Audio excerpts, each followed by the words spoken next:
Hello everyone, and thank you for joining us for our Spotlight On webinar on our Q1 product release highlights. Today we will have Theo Lister, Product Manager of Latera Desktop. My name is Allison Kim, and I'm the Marketing Coordinator here at Latera Microsystems.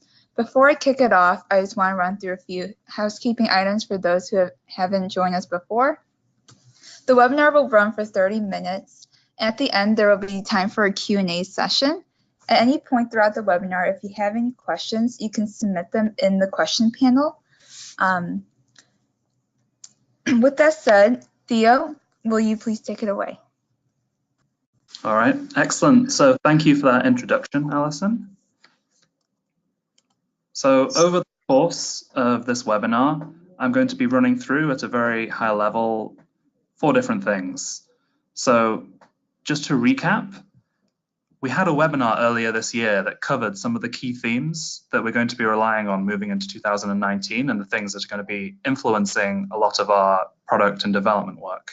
So I'll briefly recap those, and I'll be revisiting those throughout as we go through the different things that were released as a part of our April 2nd product release, because you'll see a lot of the things we've done tie back into those initiatives, and that's something we're going to be continuing with throughout the rest of the year. And because we've had the first quarter to work through some of those themes, we have some concrete results and some things I can show that demonstrate what we're working towards. And as we're doing that, I'll also be showing some of what our future pipeline looks for future releases. And finally, at the end, so Alison mentioned there'll be a Q&A, but I will also be showing where you can go to access the latest updates and where you can download those and how you can get started implementing them internally. So moving into 2019, there were 3 main areas that we identified as being worthy of attention and things which we should be using to influence our decisions with product releases moving throughout the year. And this doesn't mean this is all we're doing, but these are some of the core themes that we're focused on. So the first being open web platforms. And what that means is we know that firms are making investments in platforms to store and process data, and there's a need to maximize those investments. So making sure that they can drive value in the commonly used workflows that their lawyers are using, and not being limited by different pieces of technology from different vendors. So what we're trying to do here is making sure that we can reach in there and help. Make sure that firms who have invested in us are also getting a bit more value out of their investment with the other platforms that they're using. And we see in a lot of the platforms that our customers are investing in outside of us that there's very little in the way of integrated proofreading or comparison or cleaning services. And we also see a lot of AI platforms, AI, not having the interfaces to get the valuable content that's been extracted into the hands of their users. So it's these areas where we've been seeing firms wanting to extend their existing investments and making sure that they can get that from their vendors integrating with each other. There's also the concept of modern and updated platforms. So by that, what we really mean is law firms now have a mix of different appetites for different types of technology. So they have the constant incoming stream of new lawyers who are a bit younger. They have this very tech savvy, and then you have the senior members who are formidable and long-standing and can be used to more traditional technologies. And then, of course, you have the people who book all those trends. But at a very rough level, what we're seeing is there's this need to keep our platforms modern and update them wherein we can. So what law firms need is solutions that ultimately cater to all these groups, so that we can make sure that the firm itself is competitive and that their associates know what they're doing and they're retained.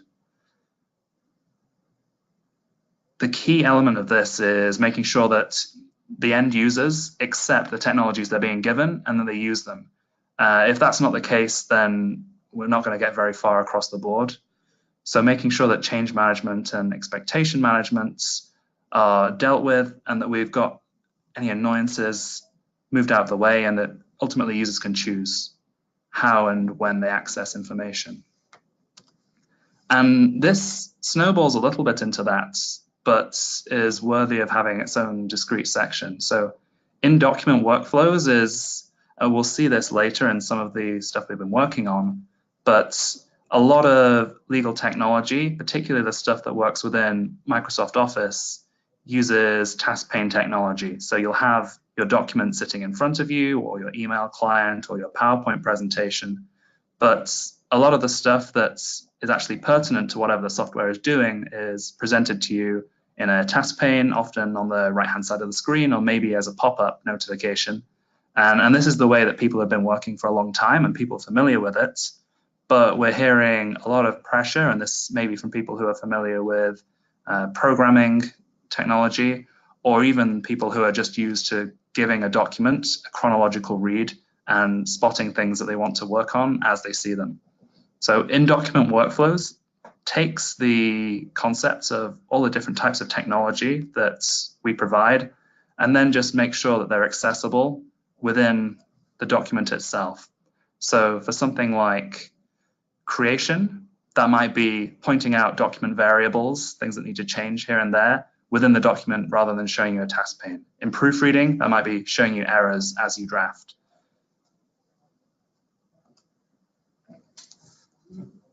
And moving towards Litera Desktop, which is our consolidation of everything we do, making sure that we're making advantage of open web platforms and looking at all the different areas where firms are investing elsewhere, and making sure that we have ways, or at least we have paths forward to working on those levels, so we can help people reclaim a little bit of that investment with us and with their other vendors. So here, I'll cover some of these areas, and there's areas here where we'll be working more on in the future.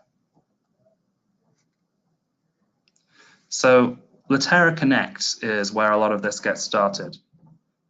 So this is the way we're doing it with our program Litera Connect, and ultimately what this is our technology partner program. So the fact that we have this is just a part of our commitment to making sure that we're working better with other vendors and other suppliers in the market, so that ultimately our customers get an easier time of it, so that we can, as a vendor, work amongst ourselves to solve issues before our customers have to bring them to our attention. It's not only making sure that our tech works well with other products, but also that it does so in a way that just makes life easier for users and for IT departments and the people who work in between managing that relationship, so that workflows are a bit more seamless and that there's a bit more ROI. We've always been very aware that we need to make sure we're integrated with key document management systems and making sure that users can access our functionality within those environments. But we've also been hearing from the market that there's quite a lot of content platforms that don't have proofreading, comparison, cleaning, some of the services we provide. And that means there's room for errors when people are moving content around and copying and pasting here and there. And a lot of platforms aren't built to transfer the power of what they do, which is quite potent in some cases, into existing workflows for end users, which means that while you might have a lot of interesting data, recognizing that ROI can be a bit more difficult. So in terms of that, making sure we're simplifying this workflow, we wanted to announce that we've expanded our integration program from DMS providers and also opening that up to content providers.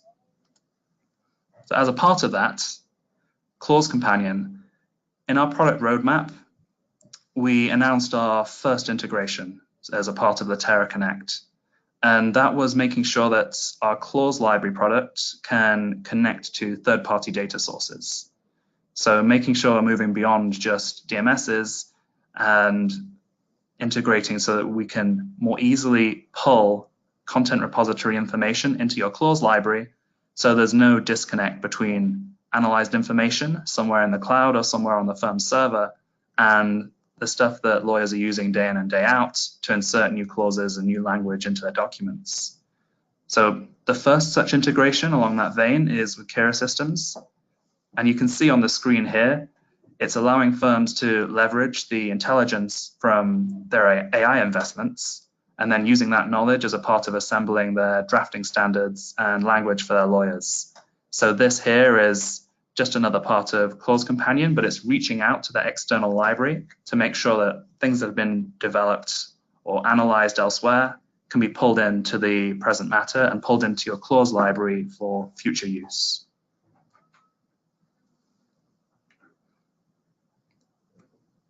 I shouldn't have gone forward quite so quickly. You'll see on the left-hand side of the screen, we have Connect Kira as our Q1 goal. So that has been released as part of our April product release.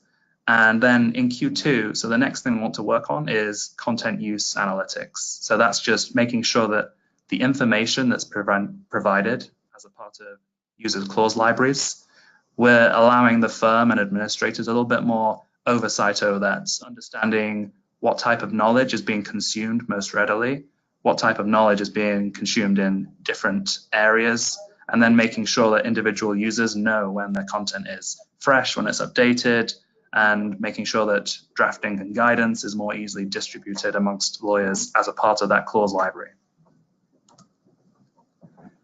So in Create, so moving slightly across, our first quarter saw our team engaged in a very thorough review of the user experience of our Create products. So what that means is we used a research team that's versed in the latest modern user interface design standards to speak with and interview people within our business, but also our customers and power users to make sure we understand which features get used the most, but also which features might need a refresh and where things can be redesigned to make use as intuitive as possible the first time round. So we've produced a few initial suggested workflows and have been running users through them to make sure they fit the needs of our customers.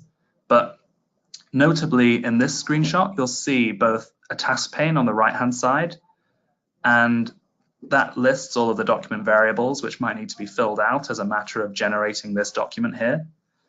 But also on the left-hand side, highlighted areas of the document itself where those variables reside. So pointing back to a few of our initiatives for this year. So inline review, taking information into the actual document itself, and also modernizing our platforms. And this is one of those areas where we know there's a split in terms of user experience. So different people work differently, and they expect their tech to work differently depending on their experiences. So some people have been using task panes in Microsoft Word for 30 years, and they're familiar with that, and they're used to the issues involved in moving away from their task pane and doing things elsewhere in the body of the document. But there's also people who just want to jump straight into the document, change what needs to be changed, and expect the technology to keep up with them. And so that's one of these areas where we're just discovering that we need to work along both lines and make sure our tech supports that.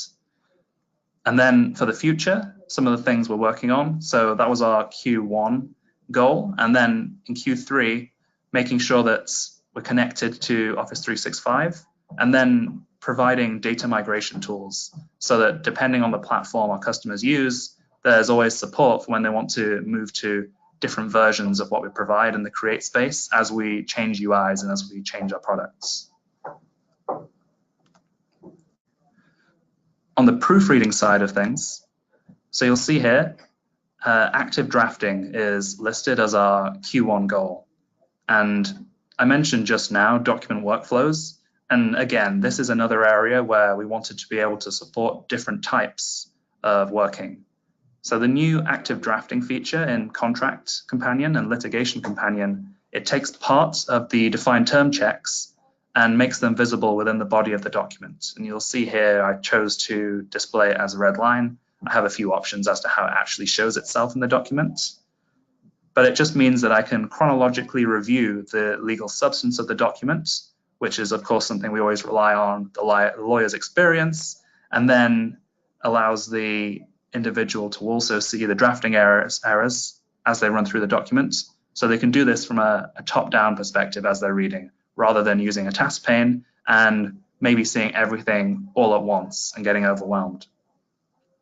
And in addition, we added thousands of new entries into our program dictionaries just to make sure we're keeping up to date, but also improving operation for Canadian documents and documents which might have Canada as a jurisdiction. so that there's better detection around businesses and towns, people and dates and things like that. Moving into Q2, this is one of those areas where we want to make sure we're working with open web platforms again. So working with case research platforms, seeing what we can do in terms of finding case citations, and then making sure that lawyers can see where they are in their documents using our tools, but also use the services they're familiar with to research that information and make sure that everything they're relying on is present, up to date, and still remains good law. And in the compare sphere, so as a part of ChangePro, one of the things we've done is increased our compatibility with support for NetDocuments integrations using any of the major browsers, so Chrome or Firefox or Internet Explorer or Edge. Selecting files in NetDocuments, they can then send to application, and then select ChangePro and compare those files. We've also increased our compatibility with support for open text integrations. So if eDocs customers want to save their attachments with a label set to the file extension, they can. Admins can enable a new setting in Litera admin panel called Use File Extension for Attachment Labels.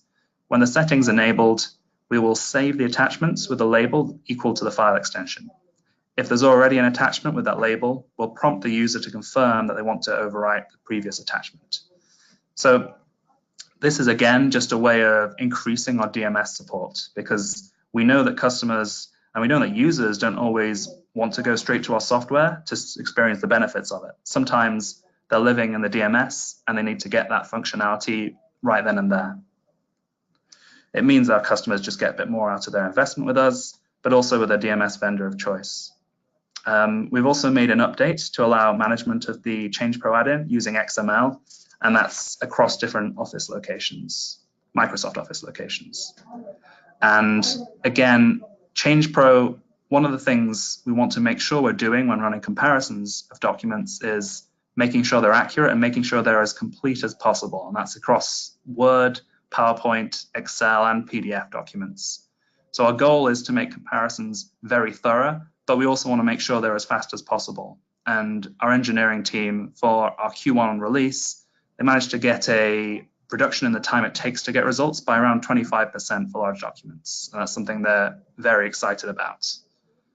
And you can see on the left-hand side, for Q3, one of the things we're still focusing on is speed. We know that's very important. We've got the thoroughness down, and then making sure that everything is web ready and cloud enabled and making sure it's available for open web platforms and it's accessible.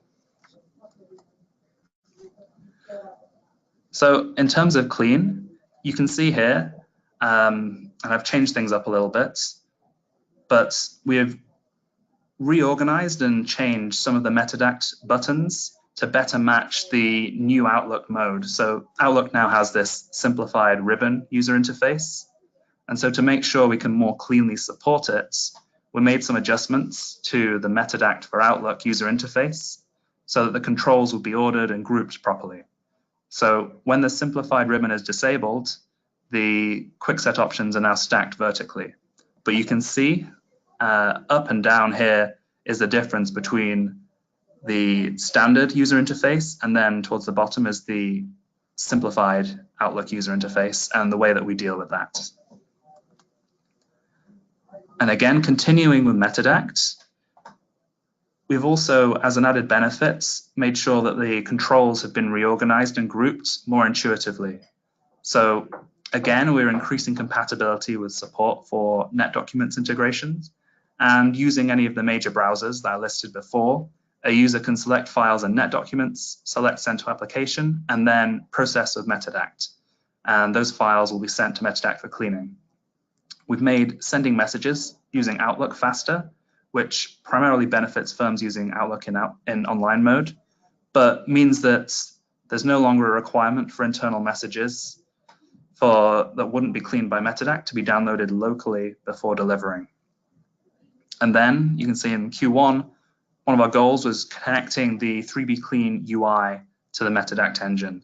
That's just making sure that moving forward, our customers can take advantage of the Metadact engine, but still using the user interface that they're familiar with if that's something that they need to maintain as a part of their internal change management. And for Q2, we're working on some message send help information just so that we can be a bit more clear about what's going wrong if there's any issues encountered. So now moving to collaboration. So our secure collaboration suite, like Create, we've been working a lot on making sure that our user interface is more in line with user expectations from the experiences that they have in their personal technology use. So here, using a modern interface that people are more familiar with means that they can navigate more intuitively. So we've been doing a lot of work behind the scenes, making sure that this user interface is adopted, and this is something we're still working on. And you can see on the left-hand side here, this is something that we're aiming to get out of the door in the Q3 timeline. But we want to make sure that we're sharing this information, and if people have feedback on it, they're able to provide that. And this is just solidifying that, so at a very high level across all the different spheres. So you've seen our Q1 plans, you've seen a little bit of our Q2 plans and moving forward, but this is just laying a bit more of that out there on screen. And for people watching afterwards the recording, something they can stop on and maybe have a little bit more of an in-depth look at. So everything here is accessible through our support site. So all of our new product releases, some of the stuff that I've shown you is works in progress for future releases. Of course, they're not currently available, but all of our software is accessible through our portal on support.latera.com. And that's where you can access everything to download. And if you need any assistance in getting things up and running, if maybe it's been a while since you've installed something and you need some steps running through things, then you can contact our support team down at support@latera.com. And our support portal up there is also where you can access all of our documentation as well as product installers. So I think that is it from me in terms of updates and talking. I wanted to stop there and make sure that people who might have been asking questions throughout have an opportunity to have them heard, and I can answer them as best as I can. Yeah, awesome. Thank you so much, Theo. Let me see. We have a question from Lisa. She wants to know, how do I buy or administer the Clause Companion integration? Yeah, sure. So I touched on that a little bit, the fact that it's an integration between us and another vendor. So in terms of the integration itself, there's no need to buy the integration as an additional piece. So the Clause Companion integration doesn't require an additional spend. It's just a simple matter of if you have Clause Companion already and you have Kira already, then it's just a case of gathering the correct API token and putting it into the product so that the two can talk to each other. And if you're at that stage, again, our support team with the details previously shown can assist with that process, or you can check out our documentation and see what needs to be done beforehand. Awesome. And then our second question comes from John. Why all the focus on UI changes rather than new features? Yeah, that's a tough one because the two kind of go hand in hand. We need new features to make sure people are having their needs heard and making sure that our products are evolving to make sure that new use cases we encounter are being actioned. But we also need UI that fits people's working practices to make sure that people are using the features we already have in there. So a lot of our products are already very feature rich, and we want to focus on making sure that those features which people aren't necessarily using as much as everything else, that they're getting some time as well. So this links into adoption. We know that adoption is of paramount importance for our customers. We have a team dedicated to that ourselves because we know it's important. But here our focus on user interface is because we acknowledge that our end users, they have expectations and they're shaped by the technology they use in their work and personal lives. That's changing all the time. And we need to make sure that we're making that transition as seamless as possible as well. Great. And then our final question comes from Tom. He wants to know what it was that you mentioned about XML and how does that work? Oh, yeah, sure. Yeah, sorry, I glanced over that a little bit. So the change that was made, and this was made to ChangePro, was using Ribbon XML to configure where and how ChangePro appears in ribbons. So that's as a part of Word and the other Office programs that ChangePro is active in. It's just a way of making it easier for firms to make their own decisions and their own alterations as to how our software appears and how it's presented to users. Great. And then those are all the questions we had for today. Before I wrap up, I just want to thank everyone for joining us. And if you're interested in seeing what other past webinars we've had and what webinars we have upcoming, you can go to latera.com/webinars.